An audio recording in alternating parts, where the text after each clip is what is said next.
Welcome to the Word. Series 2. St. Paul the Apostle. St. Paul the Apostle, originally named Saul of Tarsus, was a key figure in the early Christian church and one of the most influential missionaries of Christianity.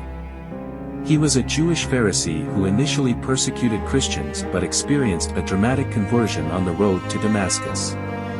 After his conversion, he dedicated his life to spreading the gospel, particularly among Gentiles, non-Jews.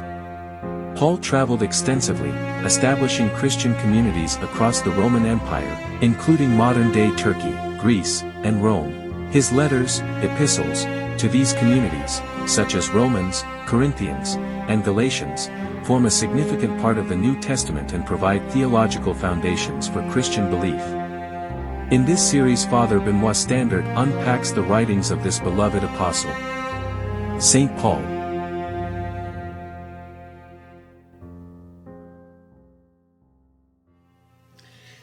Our hope is in the name of the Lord, who made heaven and earth. I hope that the last conversation has convinced you how central and essential love is in the philosophy of Paul. Maybe few great thinkers could say with the same strength that love is the most important thing in life. But Paul is deeply convinced of that.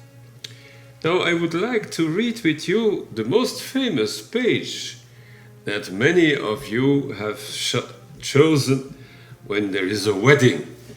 It's 1 Corinthians 13. Also when there is a funeral, several times people pick up that page again. It's so warm and so strong, also poetically so simple and well built up in that chapter. It's part of a longer argumentation that starts in chapter 12 and finishes at the end of chapter 14. Here again we see the large dynamics of thinking in Paul. 3 chapters. And there is one major problem in the community. There are people speaking in tongues and they seem to monopolize the meetings of the community. And that is an occasion of conflict in the community and chaos. So Paul will introduce some order, and he starts in chapter 12 by describing the body of Christ with different organs, and you can't monopolize the whole body outside the feet, the hand, or the eye. You need the eye, and you need the feet, and you need the hand, and together you will form an organic unity in harmony. With a certain discipline, a certain hierarchical order. That is the end of chapter 12. But now he wants to open a window and go a bit further than all those gifts in the community where people are proud that they can speak as prophets, or that they can speak in different tongues, or that they have a special gift of knowledge, of healing, and so on. He will center all those gifts through one that is no more just a gift, but is the most central reality. And we have to appreciate the quality of what he put as the highest. It's a kind of struggle between values. And this is well known in the philosophy of Plato and later on.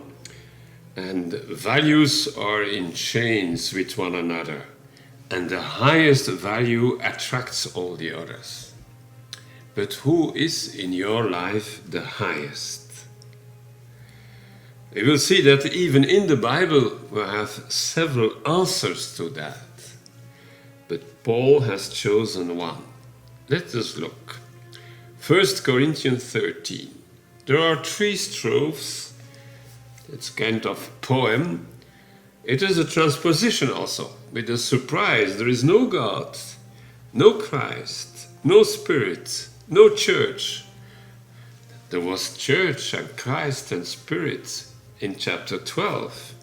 But here, it is the highest, and in the highest all those names disappear. We will have to be careful. Maybe they did not disappear entirely.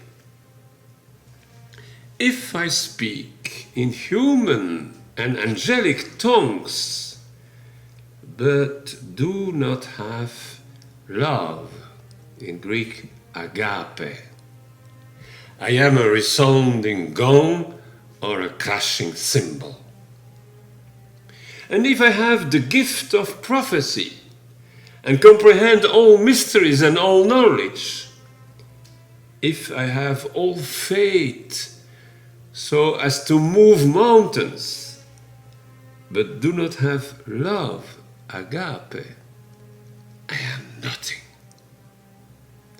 If I give away everything I own, and if I hand my body over so that I may boast, but do not have love, I gain nothing. 3 times the same structure. And in the first part, a list of gifts, talents, capacities, speaking in tongues, human and even angelic. Apparently in the Midrash, the 3 beautiful daughters of Job were able to speak in the tongues of angels. But I miss something. If I have the gift of prophecy, if I understand everything, if I have a faith to move mountains, here we see that Paul knows the tradition of Jesus. Because Jesus said to his disciples, if you had a bit of faith, you should be capable to move mountains. So even that charismatic faith of Jesus, if I have that, but I do not have agape, I am nothing. And the last one is the most surprising one. I am generous. I give away everything I own, and even my body. And here there are 2 translations, so that I may boast or so that I may be burned as a martyr, as the 3 martyrs in the book of Daniel. But I have no agape. Even great generosity can be without agape. I gain nothing. It is a deconstruction, a devaluation, in the light of the most precious value that you may in no case miss. If you don't have it, I am nothing.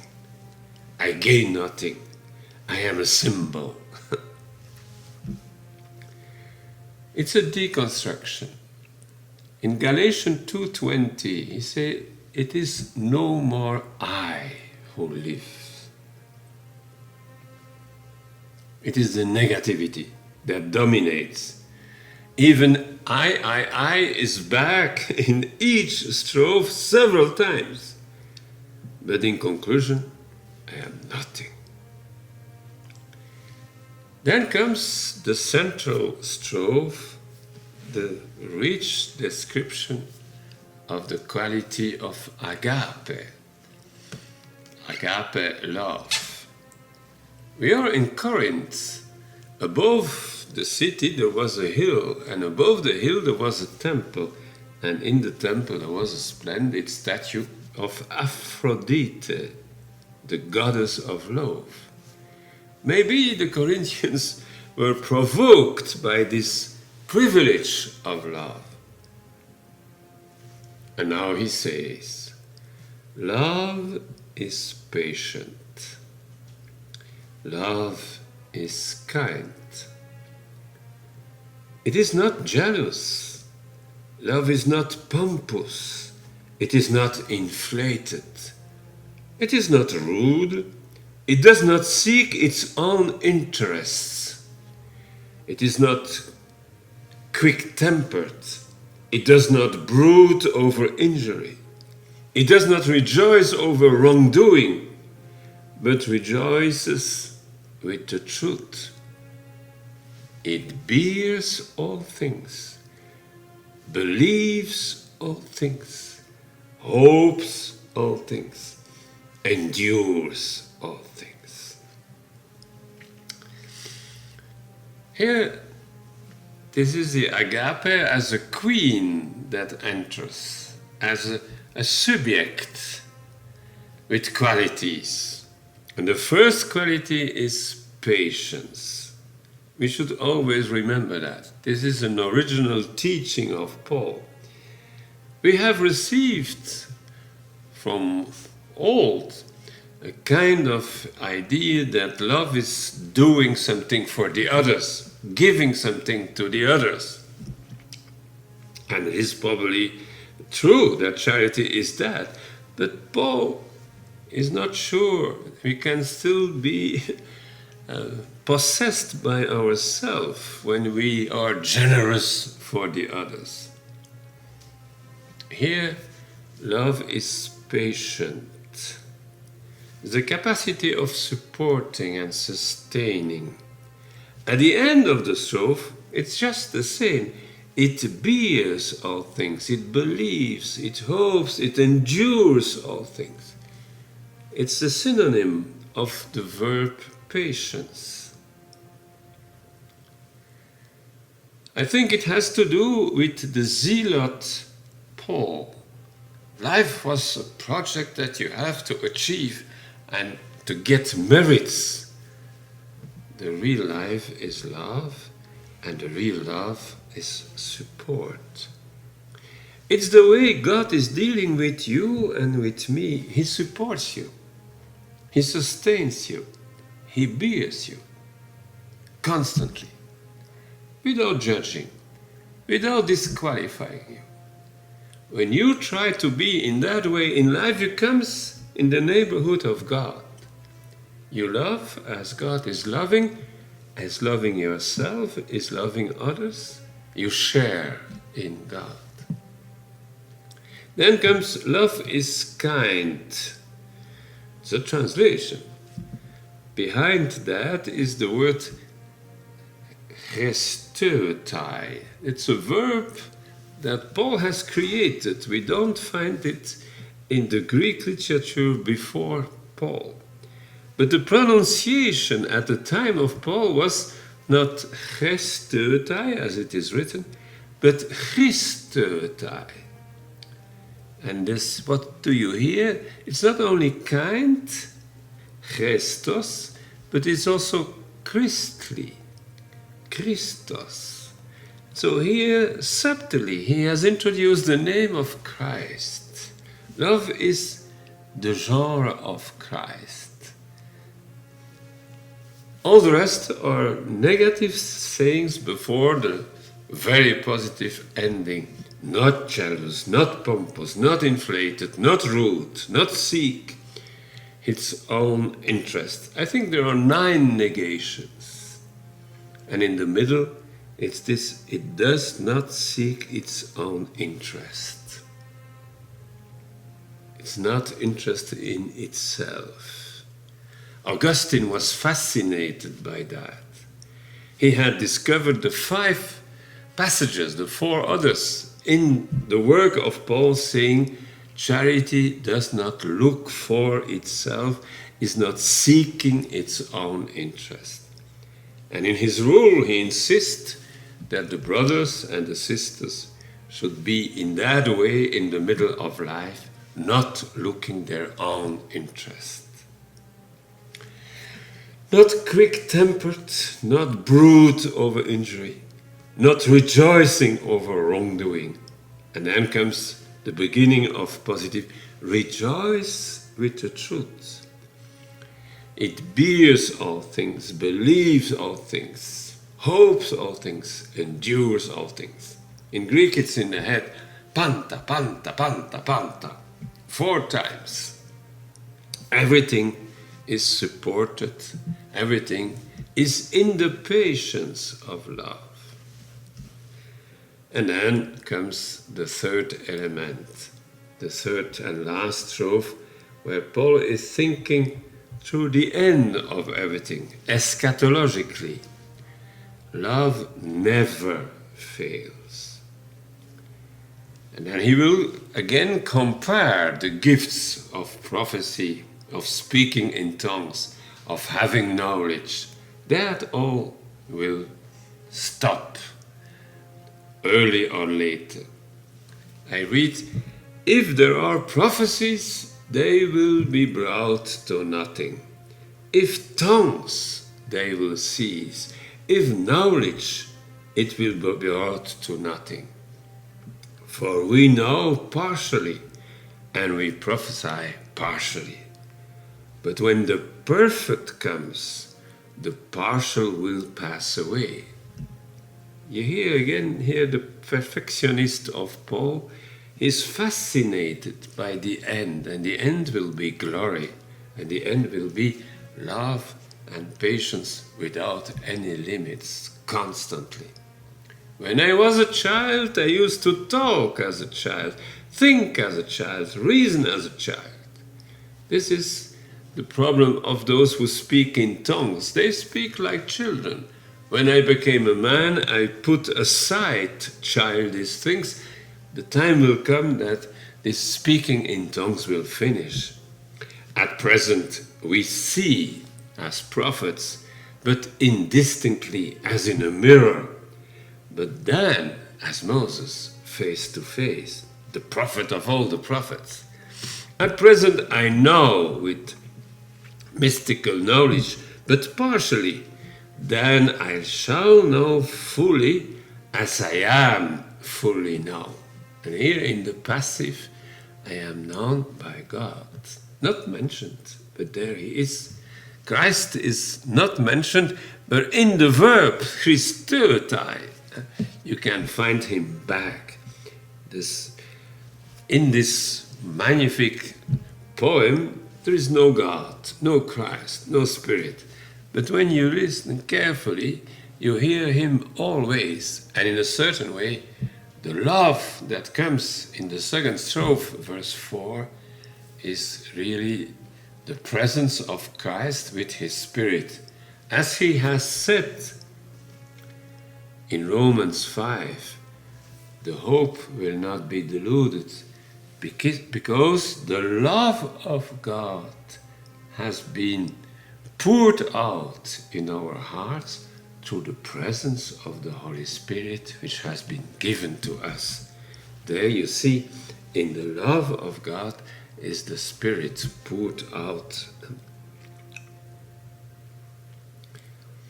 Then I shall know fully as I am fully.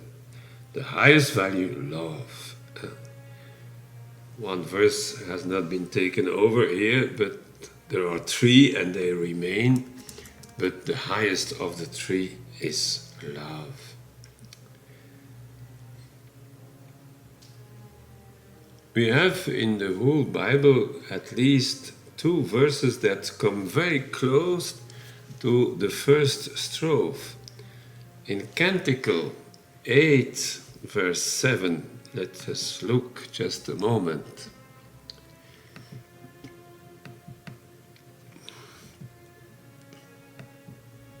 The Song of Songs 8.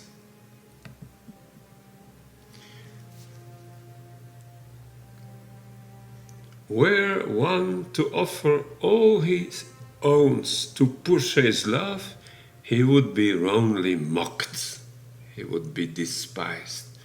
It's the same structure as what we saw in the first strophe. If someone with money, with power, with talent, with wanted, but he misses the love, he would be roundly mocked. He is nothing. So that is one parallel that is impressive, and the value of value is here love, just as in Paul. Canticle chapter 8. The other text is the wisdom of Solomon. And let us look a bit further. The Wisdom of Solomon in chapter 9 is the long prayer of Solomon, asking 3 times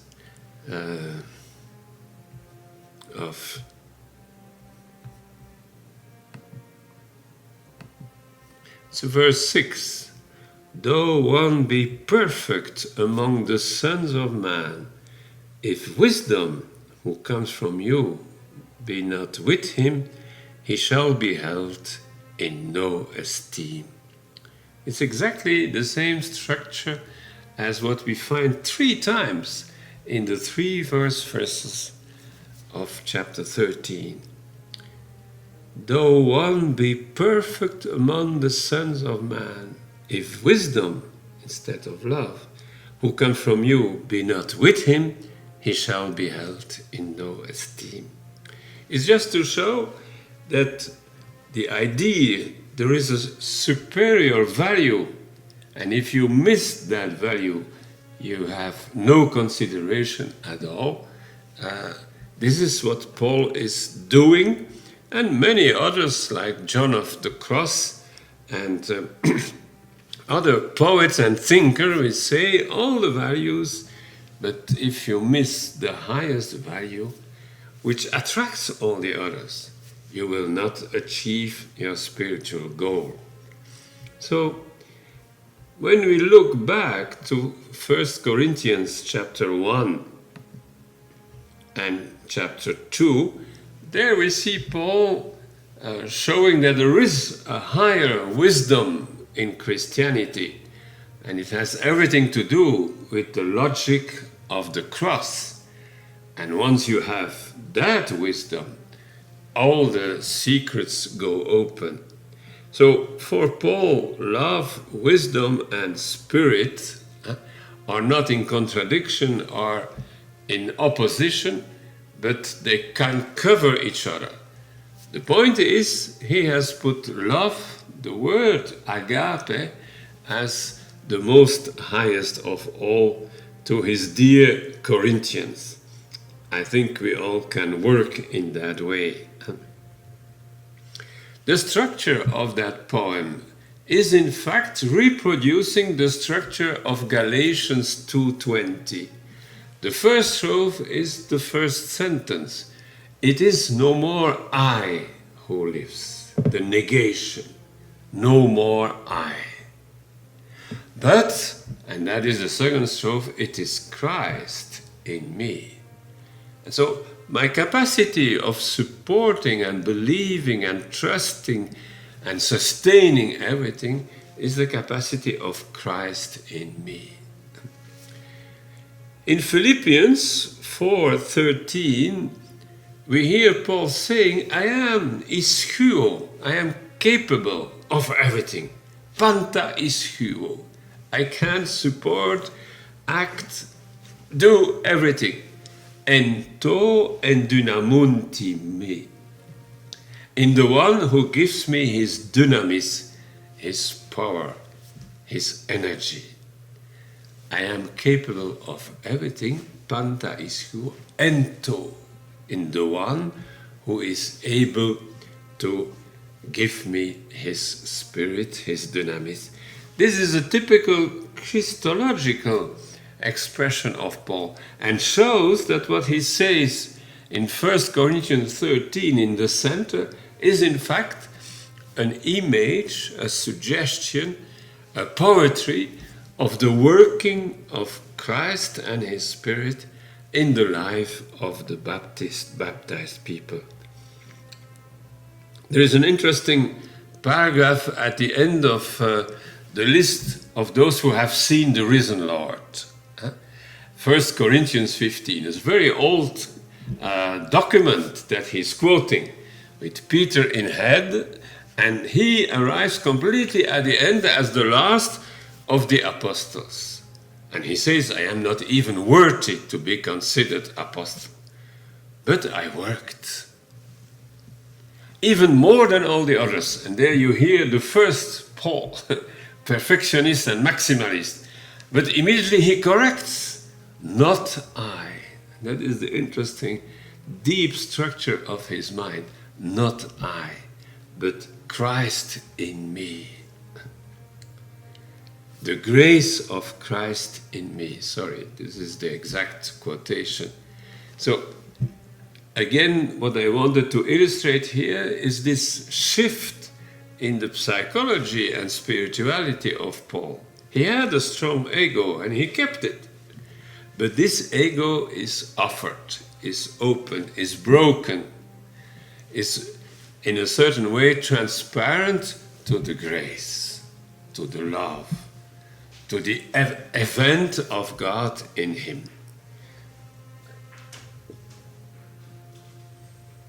Let Christ be the very center of our life.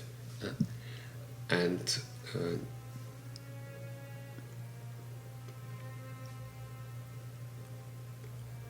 I would like to just introduce one verse of Paul in Galatians 5:22. He speaks about the fruit of the Spirit. Now, the fruit of the Spirit is not one, but 9 qualities. So I invite all of you to go and read them and try to memorize these 9. Concretely, these are 3, 3, 3. And there is one in the middle that we will discover. I read the text. In contrast, the fruit of the Spirit is love, joy, peace. And with these 3, you have everything. And remember, in head, the love. The end is peace, always, because that is a Jewish reflex of Paul. Peace is the finality. And in the middle, the climate of joy. Remember what we said the first day. And then again, 3, patience, kindness, generosity. You find patience in head. Love was in head, and here patience is in head. You see how Paul is consistent. And then in the middle, kindness. Remember the word kind, Christeutai. In 1 Corinthians 13, it is Christotes. It is the Christian quality of kindness that we have exactly in the middle. And then generosity. And the last 3 are pistis, faithfulness, and then gentleness, meekness, in fact. And to finish, self-control, enkrateia. Against such, there is no law. And here you can taste something of the research of Paul. He wanted to develop for his Christians an art of living that would be fundamentally love and no law no more. In all these 9 qualities, there is no law. I have done the same exercise one day. What are the verbs that I can practice in which I cannot exaggerate? Because I should practice them constantly, because I cannot exaggerate. Like giving thanks, you cannot exaggerate. Paul says, give thanks in all circumstances, in panti.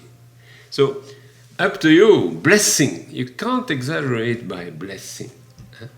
Well, here you have 9 verbs, and the law has nothing to do with them. You are at the other side of what the law has to say as system. And that is the richness of the witness of Paul for us today.